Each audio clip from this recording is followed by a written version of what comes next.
किस धातु की बनाई जाती है?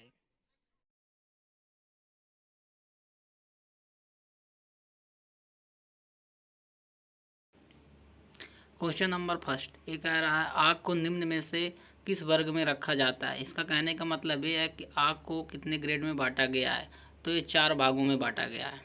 ऑप्शन नंबर सेकंड ये देखिए क्या कह रहा है, वर्ग ए में से लगी आग होती है। मतलब कहने का मतलब है ए ग्रेड में जो आग होती है वो कौन सी होती है, तरल पदार्थों से या लकड़ी से या गैस से या फिर इलेक्ट्रिक से।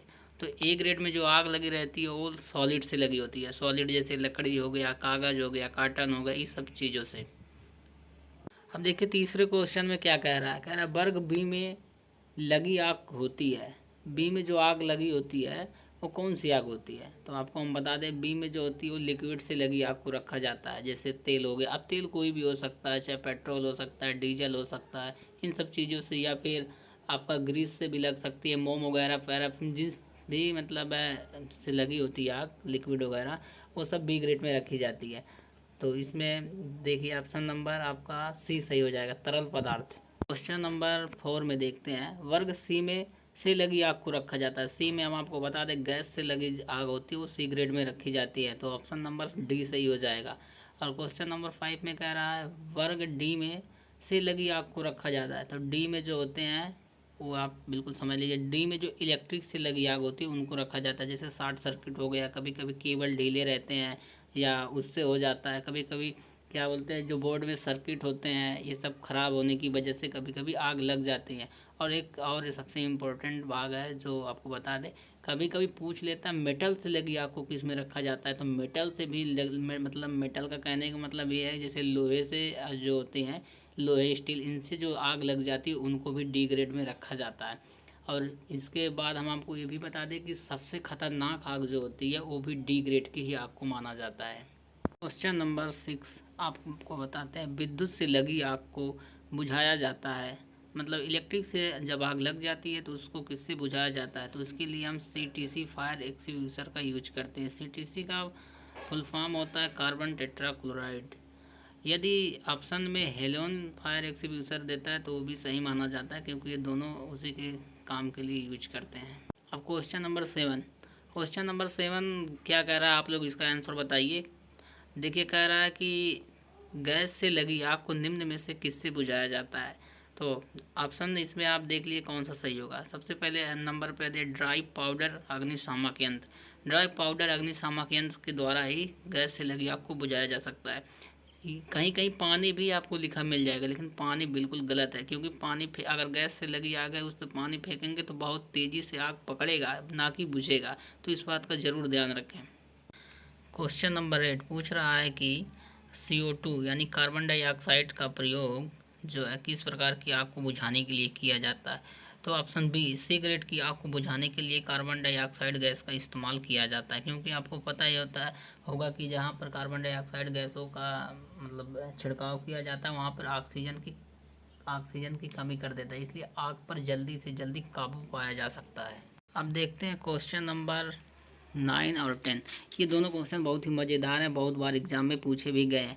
इनको बहुत डिटेल से जानने की कोशिश करेंगे हम लोग। तो चलिए देखते हैं। पूछ रहा है फोम फायर एक्सटिंग्विशर का प्रयोग किस प्रकार की आग को बुझाने के लिए किया जाता है। तो हमको आपको पहले बता दिए हैं कि तेल से लगी आग, जो लिक्विड से लगी आग होती है उसी को बुझाने के लिए जो होता है फोम फायर एक्सटिंग्विशर का प्रयोग किया जाता है। तो हमारा लिक्विड की आग जो होती है वो बी ग्रेड में आती है, यानी ऑप्शन नंबर ए सही हो जाएगा।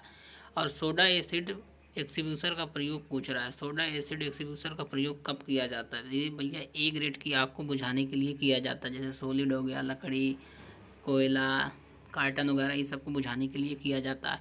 और एक क्वेश्चन बहुत डीप जाके पूछता है, इनके सिलेंडर पे ऊपर निशान बने होते हैं। तो पूछ लेता है जो फोम फायर एक्सटिंग्विशर सिलेंडर होता है इस पर 100 mm में ब्राउन का निशान होता है, हाथ के पंजे बने होते हैं 100 mm में, वो भी ब्राउन कलर का। और जो सोडा एसिड वाटर होता है ये जो होता है इसमें 100 mm में जो होता है पीले कलर का निशान बना होता है। इससे इस सिलेंडर को पहचाना भी जा सकता है। तो ये बहुत इंपॉर्टेंट है, कभी अगर क्वेश्चन में पूछता है तो आप लोग उसका आंसर छोड़ के ना ज़रूर लगाएं। अब क्वेश्चन नंबर 11 देखते हैं। कह रहा है चित्र में दर्शाया गया चिन्ह किस वर्ग में आता है। तो भैया ऑप्शन नंबर सी हो जाएगा, निषेधात्मक में आता है। और क्वेश्चन नंबर 12 कह रहा है कि चित्र में दर्शाया गया चिन्ह निम्न में से किस वर्ग में आता है। तो भैया अब ये आता है वार्निंग साइन में आता है। आप जिस भी मतलब ट्रायंगल में जो भी बना रहेगा समझ लीजिएगा ट्रायंगल वार्निंग के लिए ही बनाई जाती है। तो ये आप इस बात का ज़रूर ध्यान रखें। अब क्वेश्चन नंबर जो 13 इस पर देखिए कि अगर चित्र में दर्शाया गया चिन्ह किस वर्ग में आता है। तो भैया ये जो होता है ये मैंडेटरी होता है। मैंडेटरी मतलब ये आदेशात्मक है।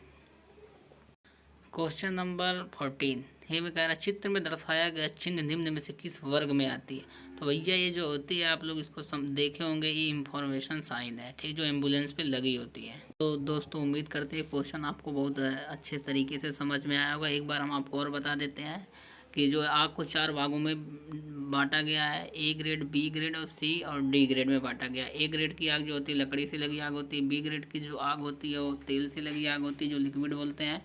और जो सी ग्रेड की आग होती है वो गैस से लगी आग होती है। और जो डी ग्रेड की आग होती है वो इलेक्ट्रिक से लगी आग होती है। तो हम नेक्स्ट क्वेश्चन की तरफ बढ़ते हैं।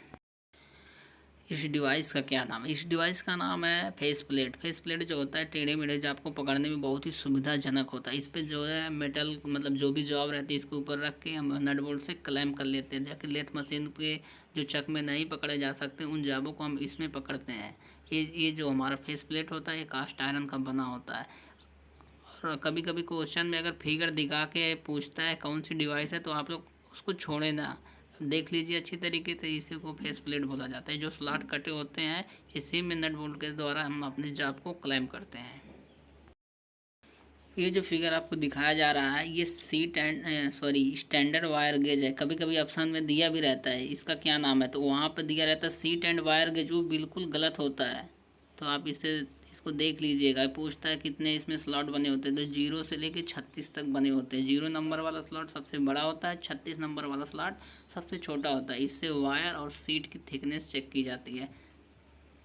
क्वेश्चन घुमा के पूछता है कि अगर इसके मतलब 0 जो है सबसे बड़ी होती है, अगर इसका नंबर अगर बढ़ेगा तो साइज़ जो होती है छोटी हो जाए, मतलब छोटी साइज़ों को चेक करेगा। अगर नंबर घटेगा तो बड़ी साइज़ों को चेक करेगा। जैसे अगर 36 0 से 1 2 3 4 करके 36 नंबर पे पहुंच गया तो सबसे छोटी डाया की चेकिंग करेगा। अगर 0 तक आता है 1 2 पे तो सबसे बड़ी डाया चेकिंग करेगा। विनम्र निवेदन है कि आप लोग क्वेश्चन पूरी अच्छी तरीके से पढ़ें और देखें क्वेश्चन पूछना क्या चाहता है। ये नहीं कि आता हुआ क्वेश्चन गलत करके चले आए फिर बाद में सोचे, तो बाद में सोचने से कुछ नहीं होगा। इसलिए जो भी मतलब पढ़े एकदम पूरा अच्छी तरीके से पढ़े पूरे कॉन्सेप्ट के साथ। इसलिए हम आपको फिगर भी दिखा रहे हैं ताकि फिगर देखे रहेंगे तो आपको ज़रूर से ज़रूर एक बार याद आएगा। क्वेश्चन कह रहा है चित्र में दर्शाए गए भाग ए का क्या नाम है। तो ये भाग का नाम है हार्डाई होल। और ये पूरा जो डिवाइस दिख रही है इसको एनविल बोलते हैं, जो फोर्जिंग सॉफ्ट में मतलब यूज इस्तेमाल किया जाता है। इसके ऊपर रख के काटा पीटा ठोका किया जाता है। और जो गोलाकार होल दिख रहा है इसे हम पंचिंग होल के नाम से भी जानते हैं, ठीक है। और जो इसे और इसी के ऊपर जो होता है हम अपना बॉटम फुलर ये सब जो चीज़ें होती हैं इनको उसी में लगा करके इसके ऊपर हम मेटल की कटिंग करते हैं, नेकिंग क्रिया करते हैं, कभी कभी अपसेटिंग भी करते हैं। मतलब जो भी क्रियाएं होती हैं सब इन्हीं के ऊपर होती हैं। और इनका जो फेस होता है वो हार्ड एंड टेम्पर होता है। और जो सामने दिखाई दे रहा है उसे हम हॉर्न या बिग के नाम से जानते हैं, जिसमें हम मतलब बाइंडिंग करते हैं, मोड़ते उड़ते हैं। क्वेश्चन में कह रहा है रेती का साइज लिया जाता है। तो रेती का साइज सबसे पहले आपको उसके पार्ट मालूम रहेंगे तभी आप निकाल सकते हैं। हिल से लेके पॉइंट तक उसकी साइज ली जाती है। चलिए हम आपको पार्ट दिखाते हैं और उसमें आपको समझाते हैं। इसमें देखिए हिल से लेके पॉइंट, हिल आपको कहाँ दिख रहा है और पॉइंट कहाँ दिख रहा है। ये जो फाइल का लेंथ लिखा है वहीं से लिया जाता है। आप देख लीजिए फिगर अच्छी तरीके से। क्वेश्चन में पूछा रेती का हार्डनेस यानी HRC कितना होती है। तो HRC का फुल फॉर्म होता है हार्डनेस रॉकवेल सी स्केल। तो इसकी HRC 60 से 64 होती है। ऑप्शन नंबर बी इसका सही है। क्वेश्चन में कह रहा है कि कौन सी रेती ग्रेड के अनुसार नहीं पाई जाती है। तो सबसे पहले हमें ग्रेड के अनुसार फाइल को भी पता होना चाहिए कौन सी फाइल ग्रेड के अनुसार आती है। तो 5 फाइलें होती हैं, rough file, master file, second cut file, smooth file और डेड स्मूथ फाइल। ये सब ग्रेड के अनुसार पाई जाती हैं। तो इसमें पूछा है कि कौन सी नहीं पाई जाती। इसमें जो ऑप्शन नंबर डी है डबल कट, ये हमारे ग्रेड के अनुसार नहीं पाई जाती हैं, ये कट के अनुसार पाई जाती हैं। तो ऐसा मत सोच लेना आप लोग कि सेकंड कट है तो डबल कट भी हो सकता है। तो आपको कंफ्यूज करने के लिए ऐसे किया गया है। तो आप लोग इस पर ज़रूर ध्यान दें। जो डिटेल में पढ़ा होगा वो तुरंत इसको मतलब क्वेश्चन का सही आंसर कर पाएगा। जो नहीं पढ़ा होगा तो सोचेगा कि सेकंड कट और डबल कट ये दोनों तो मिलते जुलते हैं, इसका मतलब ये नहीं हो सकता, मतलब ये तो नहीं हो सकता है, तो इस अपने हिसाब से वो रफ या बास्टर्ड मार के चला आएगा। तो ऐसा बिल्कुल नहीं है। इसमें ऑप्शन नंबर डी सही है, डबल कट ए ग्रेड के अनुसार नहीं पाई जाती है। तो हम आपको बता देना चाहते हैं कि फाइल को 4 भागों में विभाजित किया गया है। पहले according to shape, according to cut, according to grid और अकॉर्डिंग टू लेंथ। लेंथ के अनुसार 100 mm से लेकर 4.5 mm तक पाई जाती है, और शेप के अनुसार जो होती है वो 7 प्रकार की फाइलें पाई जाती हैं। और अगर जो कट की बात करें तो 5 प्रकार की फाइलें पाई जाती है, और ग्रेड के अनुसार भी जो फाइलें पाई जाती है वो 5 प्रकार की फाइलें पाई जाती हैं। तो ये सब तो बहुत बेसिक चीज़ है, जब आपने ITI में एडमिशन लिया होगा तो आपको पढ़ाया ही गया होगा। तो ये सब चीज़ें आप ध्यान में रखिए, क्योंकि बहुत बार एग्जाम में आ जाता है तो इसमें सब लोग कन्फ्यूज हो जाते हैं, और इसमें बहुत से इसके क्वेश्चन बनते हैं। आगे आने वाले क्वेश्चन में आपको बताएंगे अप कट क्या होता है, ओवर कट क्या होता है, ये सब चीज़ों के बारे में हम आगे अगले क्वेश्चन में बताएंगे, क्योंकि और भी क्वेश्चन है। पूछ रहा है इस क्वेश्चन में, हैंड फाइल को और किस नाम से जानते हैं। हैंड फाइल को सेफ एज फाइल के नाम से जानते हैं। यही एक फाइल है जो चौड़ाई में समांतर होती है। इस बात का ध्यान रखें। इसका प्रयोग हमेशा जहाँ पर 90 डिग्री पर मतलब फाइलिंग करनी होती है वहाँ पर इस्तेमाल किया जाता है, क्योंकि इसके एक फेस पे दांतें होती हैं, या मतलब इसके एक एज पे दांतें होती हैं और दूसरे एज पे दांतें नहीं होती हैं। क्वेश्चन में कह रहा है रेती के एज पर दांतें कटी होती हैं। रेती के एज पर जो दांतें कटी होती हैं वो सिंगल कट दांतें कटी होती हैं। जब आप फाइलिंग करते होंगे तो आप उसको इस तरीके से फाइल करके जब खड़ी करके फाइल देखते हैं तो उसके एज पे जो दांतें कटी होती हैं वो सिंगल कट दांतें होती है। कहीं कहीं ऑप्शन में डबल कट दिया रहता है, स्ट्रेट कट दिया रहता है, तो कुछ लड़के स्ट्रेट कट मार के चले आते हैं। स्ट्रेट कट कोई कट नहीं होता है, सिंगल कट डबल कट ये सब कट होते हैं। तो ये इस बात का जरूर ध्यान रखना। सिंगल कट यानी ऑप्शन ए इसका सही है। तो अगले क्वेश्चन की तरफ बढ़ते हैं। हाँ भाई, इसमें कंफ्यूज मत होइएगा, बिल्कुल ऑप्शन ए ही सही है। क्वेश्चन में पूछ क्या रहा है, रेती के फेस पर आप कट दांतें कितने एंगल पे कटी होती है। तो ये ऑप्शन नंबर सी 51 से 60 डिग्री पर कटी होती हैं। तो क्वेश्चन एक बार देख लेना, क्योंकि वो एक होता है ओवर कट। ओवर कट जो होता है वो 70 से 80 डिग्री पर कटी होती है, और जो अप कट होता है वो 51 से 60 डिग्री पर कटी होती हैं। तो एक बार ये आप ज़रूर ध्यान से देख लीजिएगा, क्योंकि पेपर में बहुत कन्फ्यूजन होता है अप कट और ओवर कट से। क्वेश्चन में कह रहा है रेती पूरी लंबाई में समांतर होती हैं। तो रेती पूरी लंबाई में 2/3 भाग समांतर होती हैं, और आगे से अगर पॉइंट की तरफ देखा जाए तो रेती 1/3 भाग टेपर होती है आगे की तरफ से। ठीक है, तो ये बात आप भी नोट कर लीजिएगा। और ये भी एग्जाम में बहुत बार पूछा गया है कि रेती पूरी लंबाई में 2/3 भाग समांतर होती है। तो इसका आंसर आप लोग खुद बताएंगे, सेकंड चल रहा है।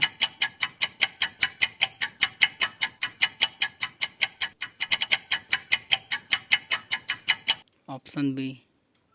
देखते हैं होता क्या है, जब हम फाइल से फाइलिंग करते हैं तो जो हमारे छोटे छोटे बुरादे होते हैं वो आके हमारे फाइलों के दांतों के बीच में फंस जाते हैं, उसी को पिनिंग ऑफ फाइल कहते हैं।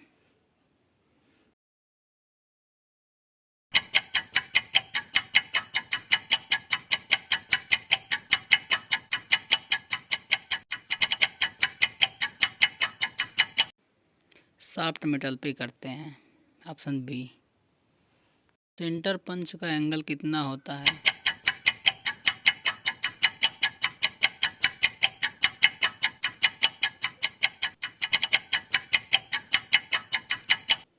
Ninety degree, option B. Prick punch का एंगल कितना होता है।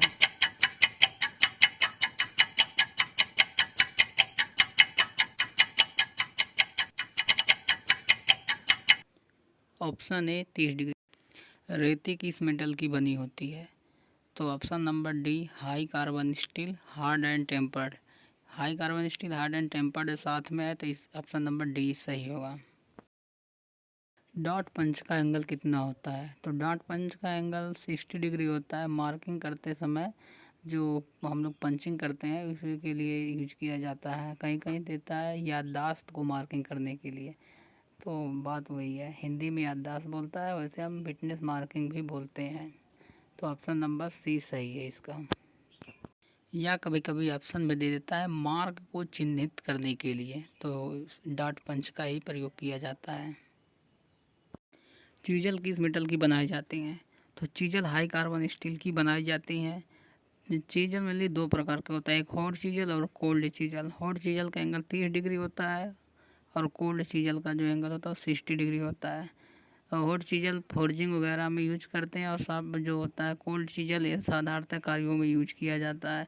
और साधारणतः कार्यों में ही इसका यूज किया जाता है, जैसे सीट मेटल वर्क के लिए यूज करते हैं और बहुत सारी चीज़ों के लिए यूज किया जाता है। और इसके टाइप्स भी होते हैं, तो टाइप्स जब आगे आएगा क्वेश्चन तो हम आपको ज़रूर बताएंगे। तो आप बेफिक्र होकर क्वेश्चन को ध्यान से पढ़िए और जो क्वेश्चन नया लगे आप उसको ज़रूर नोट करें। तो चलिए बढ़ते हैं नेक्स्ट क्वेश्चन की तरफ। सरफेस प्लेट किस आकृति में नहीं बनाई जाती? तो सरफेस प्लेट त्रिभुजाकार में नहीं बनाई जाती, आयताकार में बनाई जा सकती है, वर्गाकार और गोलाकार में भी बनाई जा सकती है, लेकिन त्रिभुजाकार में नहीं बनाई जा सकती। सरफेस प्लेट निम्न में से किस धातु की नहीं बनाई जाती? तो option number a surface plate mind steel की नहीं बनाई जाती, बाकी ग्रेनाइट, कास्ट आयरन और ग्लास की बनाई जाती हैं।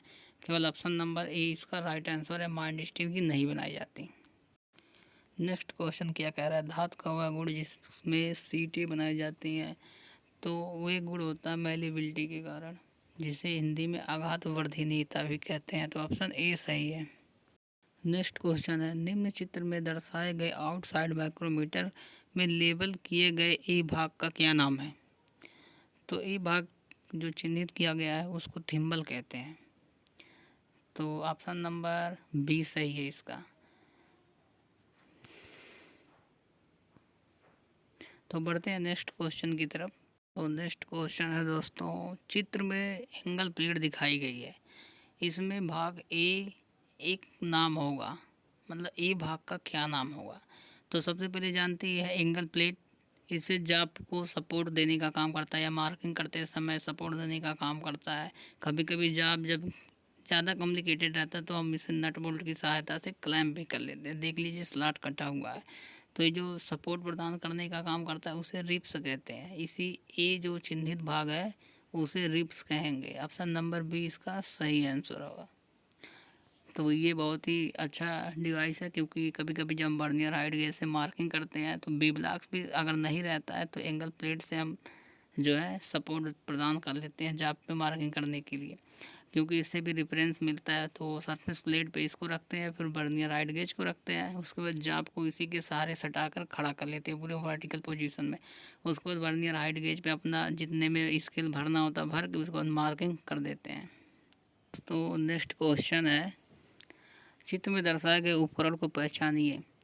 तो चित्र में दर्शाया गया है जो ये है कॉम्बिनेशन सेट, इसको चलाने में बहुत मज़ा आता है। इसमें देखिए कई चीज़ों का सेट रहता है। सबसे पहले जो दिखाया गया इसे स्क्वायर हेड के नाम से जानते हैं, बीच वाला जो है इसे प्रोटेक्टर हेड कहते हैं और सबसे लास्ट में जो दिखाया गया उसे सेंटर हेड के नाम से जानते हैं।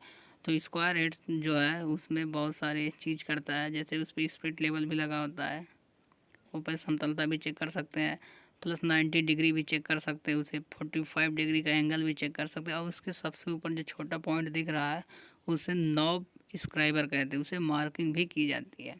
और बीच वाला जो प्रोटेक्टर हेड होता है इससे हम किसी भी एंगल को चेक कर सकते हैं और इसके बीचों बीच एक स्पिरिट लेवल लगा होता है जिससे हम समतलता भी चेक कर सकते हैं। और सबसे लास्ट में जो है वो सेंटर हेड, इससे हम किसी भी गोल जाब या राउंड बार या छड़ छड़ होता है उसका हम सेंटर निकाल सकते हैं। तो तीनों चीज़ें बड़ी मज़ेदार चीज़ है, इसका एक साथ है जब यूज करते हैं कम उसी को कम्बिनेशन सेट कहते हैं। और ये जब भी यूज किया जाता है तीनों एक साथ लगा करके नहीं यूज किया जाता। जैसे आपको अगर स्क्वायर हेड का इस्तेमाल करना है तो बाकी प्रोटेक्टर हेड और सेंटर हेड आपको निकालना पड़ेगा, और अगर जो प्रोटेक्टर हेड यूज कर रहे हैं तो सेंटर हेड और स्क्वायर हेड निकाल देते हैं। इसी तरह बारी बारी से लगा लगा कर यूज किया जाता है। तो बढ़ते हैं नेक्स्ट क्वेश्चन की तरफ। चित्र में दिखाई गई गियरिंग का नाम क्या है? तो भैया ये तो साफ दिख रहा है कि है स्पर गियर, क्योंकि इसके दांतें समांतर होती हैं। तो चलिए नेक्स्ट क्वेश्चन की तरफ बढ़ते हैं। चित्र में दर्शाए गए उपकरण का क्या नाम है? तो ये है स्क्रू पिच गेज, इसके द्वारा नट या बोल्ट की चूड़ियों का पिच ज्ञात किया जाता है, चाहे वो एक्सटर्नल हो या इंटरनल हो, चाहे नट हो या बोल्ट हो।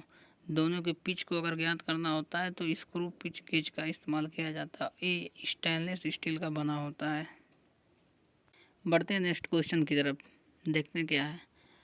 तो चित्र में दर्शाए गए मैकेनिज्म के लेवल के ए भाग का क्या नाम है? तो इसका नाम है रैक। इसे रैक के नाम से जाना जाता है, क्योंकि जो हमारा वर्नियर हाइट गेज होता है उसमें देखे होंगे पीछे पे रैक एंड पिनियन लगा होता है। तो जैसे हम उसके जा को ऊपर नीचे करते हैं तो इसी के माध्यम से वो ऊपर नीचे आता है। तो ये जो ये हॉरिजॉन्टल में दिखाकर जो दांतें काटे गए हैं उसे रैक कहते हैं, और इसके ऊपर जो छोटा सा गियर लगा होता है उसे पिनियन के नाम से जाना जाता है। तो चलिए ठीक है, बढ़ते हैं नेक्स्ट क्वेश्चन की तरफ, देखते हैं अगला क्वेश्चन क्या है। देखते हैं अगला क्वेश्चन, यक्स के रूप में चिन्हित स्पॉकेट का क्या नाम है? तो यक्स के रूप में जो चिन्हित स्पॉकेट है उसे आइडियल चैन स्पॉकेट के नाम से जानेंगे, क्योंकि ये हमेशा ड्राइवर साइड में ही लगता है ताकि चैन का टेंशन बना रहे।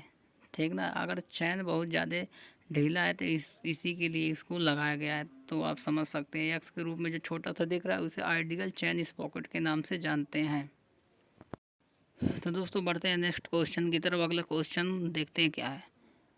निम्न चित्र में बॉल पेन हैमर में भाग ए का क्या नाम है? तो देखते हैं, भाग ए जो दिखाया गया है उसे हम आई होल के नाम से जानते हैं। तो नेक्स्ट क्वेश्चन देखते हैं अब। निम्न चित्र में दर्शाए गए मार्किंग टूल का क्या नाम है? तो इसका नाम है वर्नियर हाइट गेज। यहाँ ऑप्शन ए सही होगा क्योंकि हाइट गेज ही लिखा है, लेकिन वर्नियर हाइट गेज इसका नाम होता है। ठीक है, तो आप लोग ध्यान से देखिए, वर्नियर हाइट गेज में जो इस समय स्क्राइबर लगा हुआ है वो कौन सा स्क्राइबर है? आप लोग कमेंट करके बताइएगा ज़रूर। कमेंट बॉक्स में आप लोग कमेंट करिए, या जो भी डाउट रहे ये सब चीज़ें कमेंट करिए ताकि हमको पता चलेगा। तो हम अगली वीडियो में चीज़ों को सुधार करेंगे, क्या कमी है क्या नहीं कमी है। तो अभी इस क्वेश्चन में आप सबसे पहले कमेंट करिएगा, इसमें जो वर्नियर हाइट गेज जो स्क्राइबर लगा हुआ है ये कौन सा स्क्राइबर लगा हुआ है? स्ट्रेट स्क्राइबर या ऑफसेट स्क्राइबर? क्योंकि स्ट्रेट स्क्राइबर और ऑफसेट स्क्राइबर से मार्किंग करने पे अंतर आता है। कि वो अंतर क्या आता है, पहले आप कमेंट करके बताइएगा कौन सा स्क्राइबर लगा है, तो फिर हम आपको बताएंगे। तो नेक्स्ट क्वेश्चन शुरू करते हैं, देखते हैं अगला क्वेश्चन क्या है और वो क्वेश्चन क्या कहना चाहता है। तो नेक्स्ट क्वेश्चन है, चित्र में दिखाए गए कटिंग औजार का नाम बताइए। तो चित्र में दिखाया गया जो कटिंग रोलर है ये पाइप कटर है, इसे पाइप कटर के नाम से जानते हैं। कभी कभी क्वेश्चन में पूछता है पाइप कटर में कितने रोलर लगे होते हैं? तो पाइप कटर में 3 रोलर लगे होते हैं। और कभी कभी क्वेश्चन ये भी पूछ लेता है पाइप कटर में कितने रोलर मतलब कटिंग करने का काम करते हैं? तो पाइप कटिंग में केवल एक रोलर जो होता है वो कटिंग करने का काम करता है, और 2 रोलर जो लगे होते हैं वो गाइड करने का काम करते हैं। तो तीनों बात एक बार ध्यान से सुन लीजिए, क्योंकि पेपर में क्वेश्चन कहीं से घुमा के पूछ सकता है कि कितने रोलर लगे होते हैं, कितने रोलर कटिंग करते हैं, कौन सा रोलर गाइड करता है। तो आपको इस चीज़ों को ध्यान में रखते हुए आगे बढ़ना है। और जो इम्पोर्टेंट क्वेश्चन लगे हम आप बार बार कह रहे हैं उसको आप नोट कर लीजिए, और वीडियो को रोक करके 1 से 2 बार सुनिए और समझिए, उसके बाद तब फिर आगे बढ़िए। तो चलिए ठीक है, इस क्वेश्चन को यही रहने देते हैं, बढ़ते हैं नेक्स्ट क्वेश्चन की तरफ। चित्र में दिखाए गए वाइस के ए पार्ट का नाम क्या है? तो सबसे पहले वाइस जो है बेंच वाइस है, और जो ए पार्ट दिखाया गया है उसे मूवेबल जा कहते हैं। तो चलिए नेक्स्ट क्वेश्चन की तरफ बढ़ते हैं, सिंपल क्वेश्चन था। तो नेक्स्ट क्वेश्चन है, बियरिंग में चिन्हित यक्स भाग का नाम क्या है? तो जो चिन्हित यक्स भाग दिख रहा है आपको उसे केज कहते हैं। केज जो होता है पीतल का बना होता है, और सबसे पहले इसमें बहुत सारे पार्ट होते हैं। सबसे ऊपरी भाग को आउटर रेस कहते हैं, और जो निचला भाग सबसे अंदर है उसे इंटरनल रेस के नाम से जानते हैं। और जिसमें हमारी वो क्या होती है बॉल रहती है उसे केज कहते हैं। केज के द्वारा ही बॉल को मतलब रोका जाता है। और उसके बाद केज जो होता है पीतल का बना होता है, और जो हमारा बॉल होता है निकल क्रोमियम स्टील का बना होता है। बॉल के अकॉर्डिंग उस बेयरिंग का नाम भी रखा जाता है, जैसे बॉल को देखकर बोला जाता है कि बॉल बेयरिंग है। अगर ये लंबा रहता है तो उसे रोलर बेयरिंग के नाम से जाना जाता है। तो कई सारी चीज़ें होती है, जब बेयरिंग पार्ट आपको पढ़ाया जाएगा डिटेल हम आपको बताएंगे तो बेयरिंग का पूरा गर्दा गर्दा मचाएंगे, परेशान मत रहिए। तो बढ़ते हैं नेक्स्ट क्वेश्चन की तरफ। चित्र में दिखाए गए टूल का क्या नाम है? तो सबसे पहले ये बेंट स्निप है, इसके द्वारा गोलाई में सीट को कटिंग करते हैं, जिसे कवर्ड लाइन की कटिंग करने के लिए भी ऑप्शन में पूछता है, तो यही ऑप्शन पे लगाते हैं। ये अभी तो ये पूछा है कौन सा टूल है, तो हम बताएंगे बेंट स्निप। अगर सीधा रहता तो इसे स्ट्रेट स्निप के नाम से जानते हैं। दूसरे में पूछा है चित्र में दर्शाए गए टूल का क्या नाम है। तो जो चित्र में दर्शाया गया ये कौन सा टूल है, तो ये है आपका ऑड लेग कैलीपर, जिसे हार्माफ्रोडाइट कैलीपर या जेनी कैलीपर के नाम से भी जाना जाता है। ये सब सिंपल क्वेश्चन है। तो चलिए नेक्स्ट क्वेश्चन की तरफ बढ़ते हैं। कह रहा है इनमें से लीवर कर्तन के रूप में चिन्हित यक्ष हिस्से का क्या नाम है। तो सबसे पहले ये जो टूल आपको दिखाया गया है ये सीयर इसे कहते हैं। ये भी सीट की कटिंग करता है। तो इसमें ब्लेड लगे रहते हैं, ऊपर भी ब्लेड लगा रहता है, नीचे भी ब्लेड लगा रहता है। जो निचला ब्लेड रहता है ये फिक्स रहता है। ऊपर वाला जो ब्लेड होता है मूवेबल होता है, मतलब उसको उठा सकते हैं। तो नीचे वाला जो यक्ष वाक चिन्हित है भैया नीचे है तो उसे निचले ब्लेड कहेंगे, और ऊपर है तो उसे ऊपरी ब्लेड कहेंगे। तो नीचे जो लिखा है यक्ष वाक उसे निचली ब्लेड कहेंगे, यानी ऑप्शन नंबर सी सही है इसका राइट आंसर। तो चलिए बढ़ते हैं नेक्स्ट क्वेश्चन की तरफ और देखते हैं अगला क्वेश्चन क्या कह रहा है। दोस्तों वीडियो बहुत लंबा हो जा रहा था, इसलिए हम ये इतना क्वेश्चन एक ही पार्ट में रहने देते हैं, बाकी के बचे हुए क्वेश्चन जो हैं वो अगले पार्ट में कराएंगे। तो चैनल को सपोर्ट करिए और बच्चों के साथ शेयर करिए, लाइक सब्सक्राइब बनाए रखिए तथा कमेंट में ज़रूर बताइए जो भी कमियां रह गई हों।